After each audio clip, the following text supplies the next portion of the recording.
श्री परमात्मने नमः. ओम श्री सद्गुरवे नमः. श्री संत सेवा संघ आणि आषाढी कार्तिकी वारी महामंडळ जबलपूर यांच्या वतीने तुम्हा सर्व हरिभक्तांचे मनापासून स्वागत. या वारीच्या पर्वकाळात आपण दररोज श्री संत सेवा संघाच्या साधिका आत्मजाताई यांनी साकारलेल्या आत्मज्ञान चित्रमालिकेतील चित्रांच्या माध्यमातून संत वाङ्मयाचे चिंतन करीत आहोत. भारतीय संस्कृतीतील दिव्य विचार व त्यातून मिळणारी जीवनमूल्ये यांच्या प्रसारासाठी निर्माण करण्यात आलेल्या श्री संत सेवा संघाच्या अभिनव उपक्रमांपैकी एकेका उपक्रमाची माहिती देखील आपण घेणार आहोत.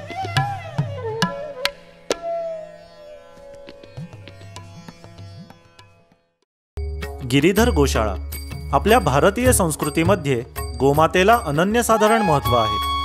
भारतीय गोवंशाचे जतन, संवर्धन आणि पंचगव्यांच्या उपयुक्ततेचा प्रसार राष्ट्रसेवेच्या भूमिकेतून करण्यासाठी सातारा येथील खंडाळा येथे गिरीधर गोशाळा उभारण्यात आली आहे. भारतीय गोवंशाचे संवर्धन व पंचगव्यापासून औषध निर्मिती करून आपल्या संस्थेचे ज्ञानसेवक या क्षेत्रात कार्यरत आहेत. आपल्या संस्थेतील तज्ज्ञ वैद्यांच्या मार्गदर्शनाखाली पंचगव्य सिद्ध वैद्य आमोद केळकर आणि पूनम राऊत यांनी अतिशय गुणकारी अशा 32 औषधांची निर्मिती केली आहे. भारतीय गोवंश वाढीस लागावा याकरिता गिरीधर गोशाळेमधील गोवंश पंचक्रोशीतील शेतकऱ्यांना दान करून अनेकांना अशा छोट्या छोट्या गोशाळा निर्माण करून दिल्या आहेत. ओम श्री परमात्मने नमः. ओम श्री सद्गुरवे नमः. आषाढी कार्तिकी वारी महामंडळ जबलपूर आणि श्री संत सेवा संघ यांच्या संयुक्त विद्यमाने सुरू असलेल्या या आत्मज्ञान चित्रमालिकेमध्ये मी आपणा सर्वांचे मनापासून स्वागत करत आहे.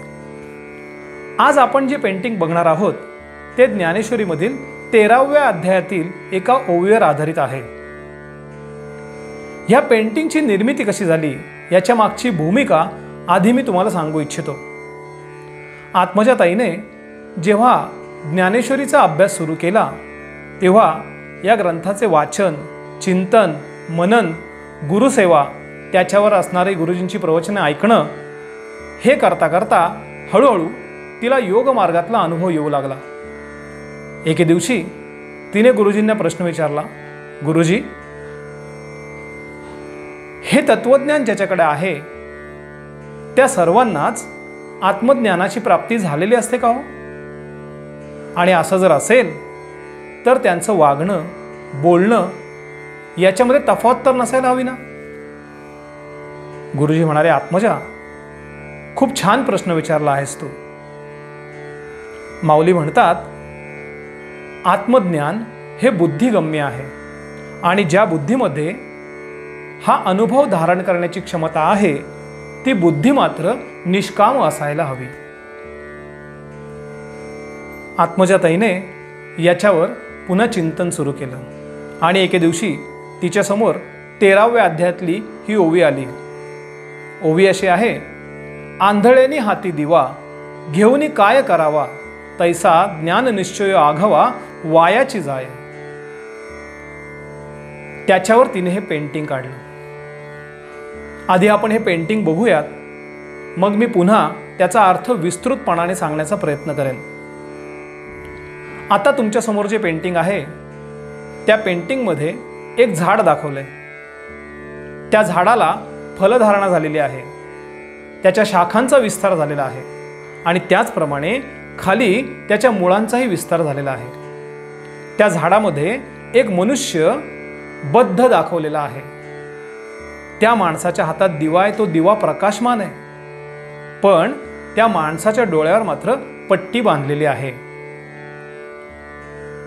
आणि वर आणखी एक फळ आपल्याला दिसतंय. त्या झाडाचा रंग थोडासा हिरवा दाखवलाय, कारण हिरवा रंग हा टवटवीतपणा दाखवतो, म्हणजे सगळं ताजं आहे. आता जर का आपल्याला एखादी वस्तू शोधायची असेल, ती वस्तू अंधाऱ्या खोलीत असेल तर काय काय लागेल आपल्याला? 1 बघणारी व्यक्ती लागेल, 2 दिवा लागेल आणि 3 ती वस्तू लागेल. जर का एखाद्या अंधाऱ्या खोलीमध्ये आपल्याला सोन्याचं बारीक कानातलं शोधायचं आहे आणि आपण गेलो, त्या खोलीमध्ये अंधार आहे, आपण दिवा प्रज्वलित केलाय आणि तो दिवा घेऊन आपण ते बारीक सोन्याचं कानातलं शोधू लागलोय. त्याच्यासाठी आपली दृष्टी मात्र सक्षम असायला हवी बरं का. शोधता शोधता इकडे तिकडे, सोफ्याखाली, बेडखाली, बेडवर कुठं पडलंय का हे शोधता शोधता एकदा दृष्टी त्या कानातल्यावर जाते आणि ते बारीक असलेलं कानातलं आपल्याला सापडतं. आता अशाच एका अंधाऱ्या खोलीमध्ये आपल्याला कपाट शोधायचं आहे. कपाट तर मोठं आहे. आपण खोलीत गेलोय, दिवा घेऊन गेलोय, दिवा प्रज्वलित आहे, आपण खोलीत गेलो आणि समोर कपाट पटकन दिसलं, काही कष्ट लागले नाहीत. इथे अध्यात्मशास्त्रात मात्र आपल्याला जे शोधायचं आहे ना, तो आहे परमात्मा. आणि ज्या दिव्याच्या प्रकाशात तो परमात्मा आपल्याला शोधायचा आहे, तो दिव्याचा प्रकाश म्हणजे आहे ज्ञानरूप प्रकाश. आता हा ज्ञानरूप प्रकाश कोणाकडून आपल्याला आला हो, तर तो स्वतः भगवंताच्या वाणीतनं आलेला आहे. ते ज्ञान स्वतः भगवंताच्या वाणीतनं आलेलं आहे. ते ऋषीमुनींच्या तपश्चर्येतनं आलेलं आहे. इतकं हे उच्चतम आणि सर्वोच्च असलेलं तत्वज्ञान हे आपल्याला मिळालं आहे. आणि त्या तत्वज्ञानाच्या आधारे हा परमात्मा नक्की सापडणार. माऊली आपल्याला म्हणतात, करतळी आवळे तैसा हरी. म्हणजे जसं तळहातावर आवळा दिसतो ना आपल्याला, तो संपूर्णतः दिसतो, सगळ्या अंगाने दिसतो, तसा भगवंतही आपल्याला दिसतो, तो आपल्याला अनुभवता येतो. मग आता ह्या ज्ञानाच्या प्रकाशात आपल्याला ती परमात्मा वस्तू शोधायची आहे. बरं, तो परमात्मा कसा आहे? ज्ञान तर पाहिलं, सर्वोच्च ज्ञान आहे. त्या ज्ञानाचं वर्णन करताना संत म्हणतात, सर्वोपनिषदो गावो, सर्व उपनिषदांचं गाव, सर्व तत्वज्ञानांमध्ये श्रेष्ठ असं हे ज्ञान आपल्याला मिळालं आहे. याच्यात ती परमात्मा वस्तू शोधायची आहे. आता ती परमात्मा वस्तू नेमकी केवढी आहे? प्रचंड व्यापक. आणि त्या ज्ञानाच्या आधाराने, त्या ज्ञान प्रकाशाच्या आधाराने सहज सापडणारी. म्हणजे प्रकाशही आहे आणि वस्तूही सापडण्यासारखी आहे, कुठेही आडगळीत लपवून ठेवलेली नाही. आता तिसरं जे राहतं ना या त्रिपुटीमधलं, ते म्हणजे ती वस्तू बघणारा, त्याची दृष्टी. इथे मात्र ती वस्तू बघणाऱ्याच्या डोळ्यावर पट्टी बांधलेली आहे. त्यामुळे ज्ञानही आहे, वस्तूही आहे, पण डोळ्यावर पट्टी बांधलेली असल्यामुळे ती वस्तू दिसतच नाहीये. या तत्वज्ञानाचा अभ्यास करताना अनेक कीर्तनकार, प्रवचनकार यांच्या ओव्या मुखोद्गत असतात. अनेक साधक सतत पारायण करत असतात. बोलताना ज्ञानेश्वरीतील ओव्यांचा अतिशय उत्तम दाखला देतात. भगवद्गीतेतले श्लोक असू देत, भागवतातल्या कथा असू देत, तुकोबारायांचे अभंग असू देत, प्रमाण मात्र धाड धाड धाड धाड देतात. बोलायला सुरुवात झाली की ज्ञान असं धडाधड बाहेर यायला लागतं. प्रचंड समर्पक प्रमाण त्यांच्याकडनं आपल्याला दिसतात, त्यांच्याकडनं ऐकायला येतात. मग हे सगळं असताना परमात्मा वस्तू भेटली का हो? परमात्मा दिसला का हो त्यांना? कदाचित नाही. कारण गुरुजी म्हणतात, केवळ शब्दज्ञान जर का असेल तर तो परमात्मा भेटू शकत नाही. त्यासाठी बुद्धी ही चोख असावी लागते. पुढच्या ओळीमध्ये माऊली म्हणतात, बुद्धी चोख असणं म्हणजे काय हो? ते ज्ञान जे तुली दावी, ते तुली वस्तूची हे आघवी, ते देखे ऐसी व्हावी बुद्धी चोख. म्हणजे ते ज्ञान जे दाखवतंय ना, ती परमात्मा वस्तू सर्वत्र आहे आणि ती बघण्यासाठी लागणारी बुद्धी मात्र चोख असायला हवी. आता बुद्धी चोख असणं म्हणजे काय हो? तर त्याच्यामध्ये कामना आणि अहंकार याचा लवलेशही नसायला हवा. तो जर का राहिला ना, तर तो दोष हा अहंकाराला आणि कामनेला धरून असणारा दोष त्या बुद्धीमध्ये असणाऱ्या अनुभवापासनं त्या साधकाला दूर लोटतो. कुठेतरी ह्या तत्वज्ञानाचा विचार घेताना आता आपल्याला ओव्या कळायला लागल्यात, आपल्या ओव्या पाठ झाल्यात, मला आता प्रवचन करता येतंय, लोकांकडनं मान सन्मानाची अपेक्षा वाढते, लोकांनी माझं ऐकावं अशी अपेक्षा आपली वाढते. आणि हीच सकामता हळूहळू त्या साधकाला या अनुभवापासून दूर नेते. एक वेळ अनेक साधक घरदार सहजपणे सोडतात, संपत्ती सोडून येतात, सत्ता सोडून येत आहेत, आपल्या लौकिकातली जी काही पदवी असेल ना ती सोडून समाजसेवेसाठी येतात. हे सगळं सोडून आलेलं असताना एक गोष्ट मात्र त्यांच्या मनात कायम राहते की मी हे एवढं सगळं सोडून आलोय, आता माझं सगळ्यांनी ऐकायला पाहिजे. मी 20 वर्ष झाले या साधनेत आहे, ही साधना करताना मी काय काय सोडले माहितीये का, मी कुठल्या पदावर होतो, मी कुठलं पद सोडून आलोय, मी किती संपत्ती सोडून आलोय, मी कुठली सत्ता सोडून आलोय, आता इतरांनी माझं ऐकायला पाहिजे, इतरांनी मला मान सन्मान द्यायला पाहिजे. माऊली म्हणतात, थोरपण परासांडीजे व्युत्पत्ती आघवी विसरीजे, जे जगा धाकुटे होईजे ते जवळीक माझी.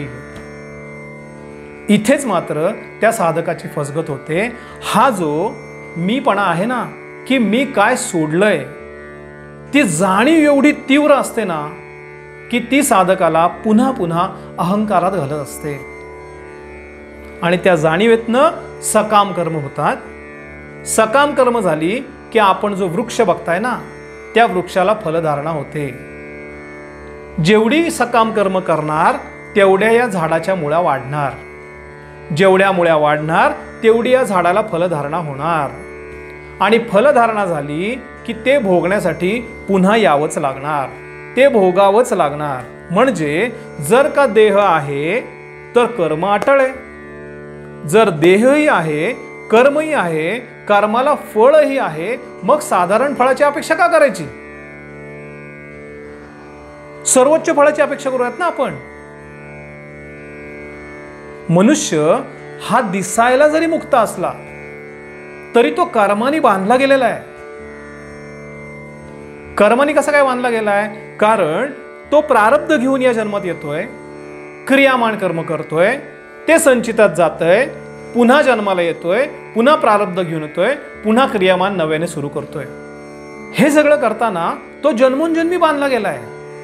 या जन्मातनं सुटला ना तरी पुढच्या जन्मात परत ते कर्म आलंच फळ घेऊन, तो परत बांधला गेलाय.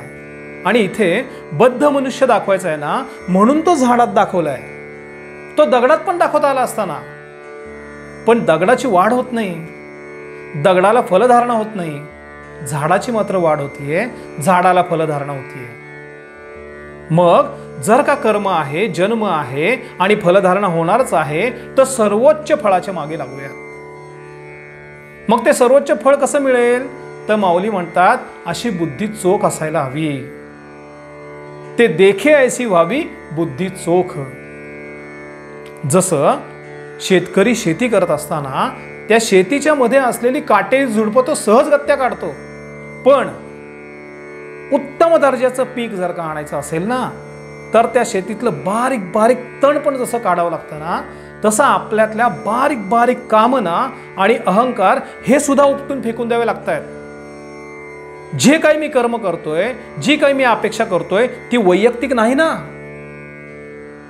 ती माझ्या स्वार्थाची नाही ना, ती सांघिक आहे ना, ती सर्वांचा विचार करून केलेली आहे ना. बस तीच भावना फक्त आपल्याला पुढे नेणारी आहे. स्वार्थ आला की पुन्हा मागे आलो, पुन्हा फळधारणा आली. बुद्धी यासाठी लागणारी बुद्धी ही चोख असावी, म्हणजे ती मनाच्या अंकित नसावी. बुद्धी जर का मनाचं ऐकणारी असेल ना तर ती मनाच्या मागमागच जाते आणि मनोमार्गे गेला तो येथे चिमुकला. बुद्धी ही आईसारखी असावी, जसं आई ही मुलाचं ऐकते पण एका मर्यादेपर्यंत. नंतर मात्र तिला तिचं अस्तित्व आहे आणि योग्य अयोग्य ती ठणकावून सांगते. तशी आपली बुद्धी असावी, ती स्वतंत्र असावी. बुद्धीमध्ये विवेक आणि मनामध्ये वैराग्य यायला पाहिजे.